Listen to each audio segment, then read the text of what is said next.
Assalamualaikum warahmatullahi wabarakatuh. Baik anak-anak, mari kita mulai pembelajaran kita hari ini.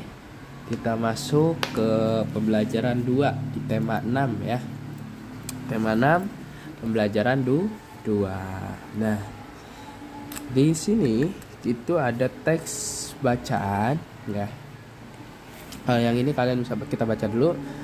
Tuhan yang Maha Esa menciptakan manusia sebagai makhluk hidup yang paling sempurna. Setiap manusia memiliki perbedaan, baik sifat maupun ciri fisik. Nah, perbedaan itu adalah anugerah yang harus kita syukuri, seperti yang Pak Ahmad jelaskan kemarin di kelas ya. Mengapa kita harus bersyukur kepada Tuhan yang Maha Esa dengan adanya keragaman? Carilah jawabannya. Kamu dapat bertanya kepada guru atau orang tuamu. Nah, mengapa kita harus bersyukur kepada Tuhan yang Maha Esa? Nah, ini nanti Pak Ahmad jelaskan di kelas ya. Oke, untuk materi online-nya kita lihat di sini. Bentuk-bentuk energi. Ya, kalau kemarin kita mengenal apa itu energi dan apa sumber-sumber energi. Nah, untuk hari ini kita belajar untuk mengenal bentuk-bentuk energi. Ada beberapa macam bentuk energi di sekitar kita ya. Ada energi panas dan energi cahaya, energi listrik serta energi bunyi. Nah, yang pertama itu adalah energi bunyi. Bunyi ini merupakan salah satu energi. Kok bisa disebut energi, Pak? Nah, dalam kehidupan sehari-hari kita selalu mendengarkan beraneka ragam suara ya. Seperti suara musik, suara lonceng, terus kemudian suara apa lagi? Suara kicauan burung dan suara orang yang sedang berbicara. Termasuk sekarang sedang Pak Ahmad bicara. Nah, ini termasuk suara. Semua suara itu dapat didengar karena adanya sumber bunyi. Lalu apa sih bunyi itu? Nah, bunyi itu adalah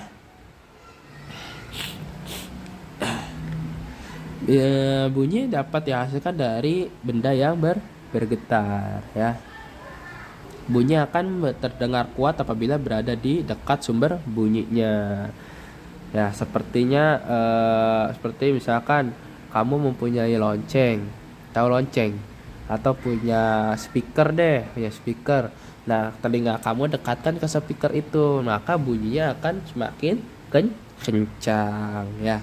Sebaliknya, jika bunyi terdengar lemah jika jauh dengan sumber bunyi ya. Kalau kita punya handphone nih, handphone itu ada speakernya. Kamu nonton video, termasuk nonton video penjelasan Pak Ahmad ini, kalau HP-nya jauh di ruangan sebelah, maka suaranya akan terdengar lemah. Tapi kalau HP-nya dideketin, volumenya di fullin, maka suaranya akan terdengar lebih keras ya. Oke. Nah, selanjutnya yang kedua itu ada energi panas dan energi cahaya. Nah, matahari menghasilkan energi panas ya. Energi panas sangat berguna bagi kita ya. Contohnya apa? Contohnya untuk mengeringkan pakaian ya, untuk mengeringkan garap, ikan, padi, dan menjemur pakaian. Kalian pernah melihat jemur ikan nggak? Nah, kalau yang kalian pernah main ke pantai pasti banyak ya yang ngejemur ikan ya. Nah, kalau menjemur padi pasti kalian sudah pernah lihat, apalagi untuk menjemur pakaian. Itu adalah kebiasaan kita sehari-hari. Ya, jika habis nyuci pasti dijemur ya. Selain dari itu, selain dari matahari, sumber panas dapat diperoleh dari api dan peralatan listrik yang menghasilkan panas. Apa peralatan listrik yang menghasilkan panas? Contohnya setrika ya. Setrika, tahu setrika? Terus apa lagi? Hair dryer ya, dan sebagainya ya. Terus apa lagi? Magicom juga termasuk ya, yang menghasilkan panas. Nah, matahari juga menghasilkan energi cahaya. Nah, kegunaan energi cahaya adalah sebagai penerangan ya.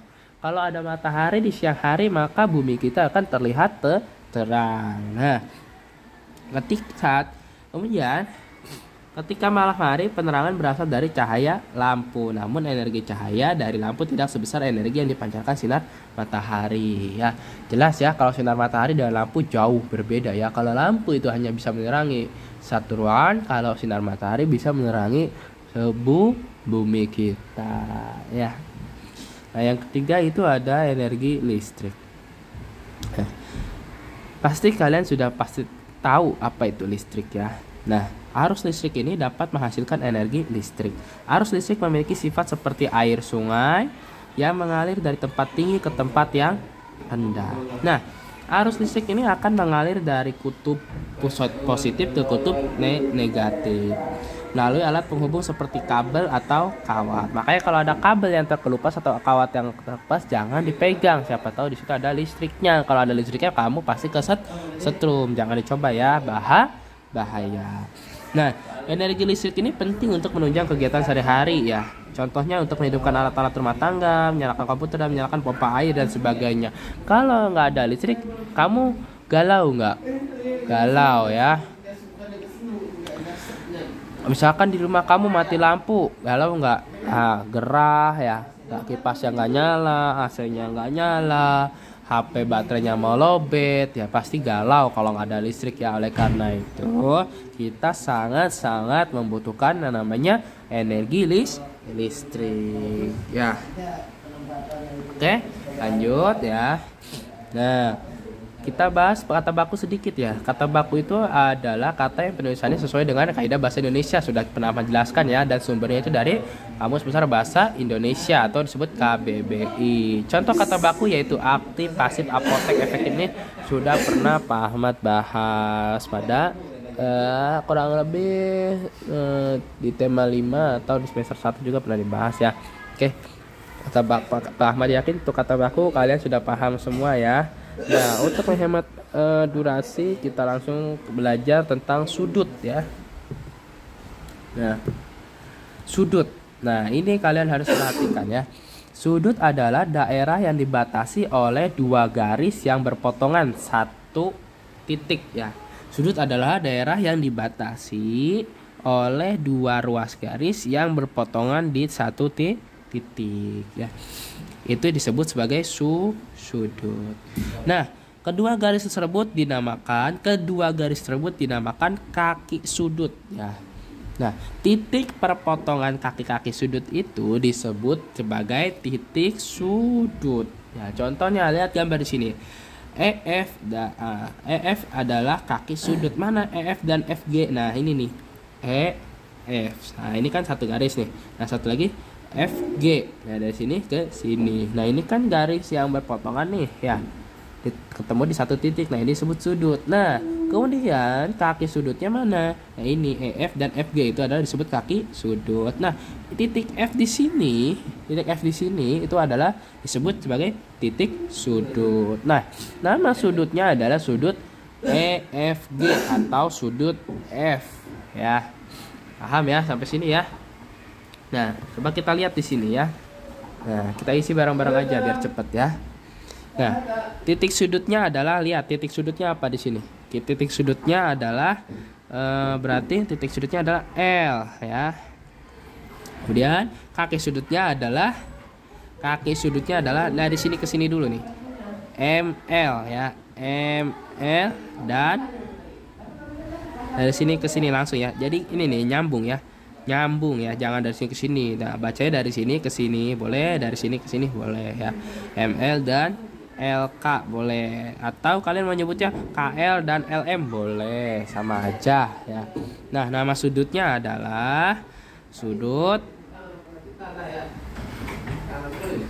apa? Sudut L boleh ya, disebut sudut L boleh. Disebutnya satu titik sudutnya aja nggak apa-apa, sudut L boleh. Nah, oke. Nah, untuk selanjutnya ini bisa kalian buat latihan ya, nomor 2, 3, 4, 5-nya ya. Intinya kalau pembacaan sudut itu kalian boleh dari sini ke sini, terus dari sini ke sini, atau udah sebaliknya dari sini ke sini, sini ke sini, itu bisa dibetulkan juga ya. Yang penting jangan ini ke sini, terus dari sini ke sini. Nah, itu sebetulnya betul, cuman kurang betul aja gitu ya. Jadi kurang enak dibacanya. Jadi harus selaras ya, atau harus berurutan ya. Misalkan dari RS ST, TS SR. Nah, itu bebas ya. Oke. Nah, selanjutnya, nah di sini ini ada menentukan sudut ya. Tentukan jumlah sudut pada bangun berikut. Nah, lihat di sini. Di sini ada bangun jejar genjang ya. Di sini kita lihat ada berapa sudut? 1, 2, 3, 4. Nah itu disebut, maka sudutnya ada 4. Nah kalau yang nomor 1 nih, jumlah sudutnya ada berapa? Coba kita hitung. 1, 2, 3, 4. Maka sudutnya ada 4. Nah ini silakan diteruskan lagi ya. Nah lanjut. Nah kita masuk ke pembelajaran 3 ya. Nah ini kita skip dulu ya. Ini bisa dibaca ya. Yang penting Pak Ahmad mau ngejelasin matematikanya dulu nih. Yang paling penting kita tadi kan kita sudah belajar tentang sudut ya. Nah sekarang kita mengenal sudut. Nah mengenal sudut, ada beberapa jenis sudut ya, yaitu ada sudut siku-siku, sudut lancip, dan sudut tumpul. Sudut siku-siku itu terbentuk apabila kedua ruas garis saling berpotongan tegak lurus. Jadi kalian saling tegak lurus itu disebut sudut siku-siku. Nah ini seperti ini gambarnya. Nah ini kan lurus, ini lurus ya. Itu atau derajatnya bisa disebut sebagai sudut siku-siku itu adalah 90 derajat atau tegak lurus ya. Tegak lurus ya. Nah kemudian yang kedua itu sudut lancip. Nah, sudut lancip ini sudut yang lebih kecil dari sudut siku-siku. Nah, kalau bentuk sudut siku-siku seperti ini tegak lurus, maka sudut lancip itu sudutnya akan lebih kecil ya, lebih kecil dari sudut siku-siku. Nah, cara itu gimana Pak? Nanti kita belajar cara ngitungnya ya. Untuk cara berhitungnya kalian harus disiapkan yaitu penggaris busur ya. Penggaris busurnya jangan yang macem-macem, cukup yang butterfly aja, yang bening. Supaya apa? Supaya kalian gampang ngitungnya, gampang menghitung sudutnya. Untuk sekarang kita masih mengenal sudut-sudut. Nah, nanti kedepannya kita akan belajar menghitung sudut. Oleh karena itu kalian wajib punya penggaris sudut ya, atau penggaris busur ya. Penggaris busur itu apa Pak? Penggaris busur itu penggaris setengah lingkaran. Penggaris setengah lingkaran ya. Belinya yang butterfly aja ya, yang bening, jangan yang berwarna. Kemudian yang ketiga, sudut tumpul. Sudut tumpul adalah sudut yang lebih besar dari sudut siku-siku. Nah, kalau sudut tumpul ini sebesar ini tegak lurus, maka sudut tumpul itu maka akan lebih lebar sudutnya ya. Nah, begitu ya. Oke. Nah, untuk menghitungnya kita lihat di sini. Nah, kalau kalian sudah paham ya. Nah, kalau kalian sudah selesai, sudah paham, nah silakan nih. Di sini ada latihan. Bapak contohkan satu ya. Ini kan sudutnya nggak tegak lurus. Nah ini dia agak lebih kecil dari sudut siku-siku ya. Kalau tidak percaya silakan dihitung ya.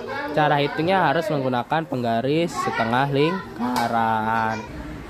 Nah ya, ini pasti disebut sebagai sudut apa? Sudut lancip. Karena apa? Karena lebih kecil dari sudut siku-siku. Silakan yang kedua, 3, 4, 5, 6-nya diisi ya. Nah, dah.